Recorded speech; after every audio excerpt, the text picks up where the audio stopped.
తెలంగాణలో కులగణనపై ఏర్పాటైన sub committee భేటీ అయింది. మంత్రి ఉత్తమ్ కుమార్ రెడ్డి అధ్యక్షతన సమావేశం జరిగింది.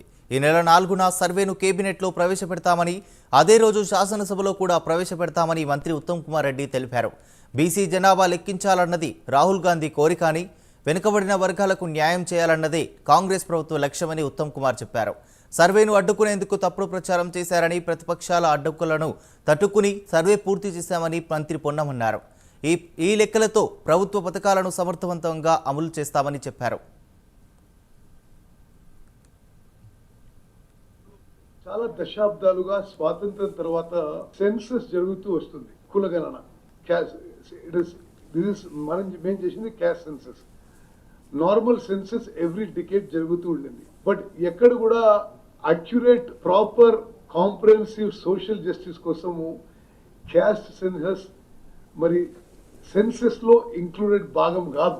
మా ప్రభుత్వం వచ్చిన తర్వాత సమాజంలో అన్ని వర్గాలకి న్యాయం జరగాలని, weakest of the week, poorest of the poor sections కూడా అన్ని విధాలుగా సోషల్, ఎకనామిక్, పొలిటికల్, ఎడ్యుకేషనల్ అన్ని రంగాల్లో న్యాయం జరగాలని చెప్పి అక్యురేట్ డేటా కోసం ఇదొక గొప్ప ఎక్సైజ్ మేము ప్రారంభించడం జరిగింది.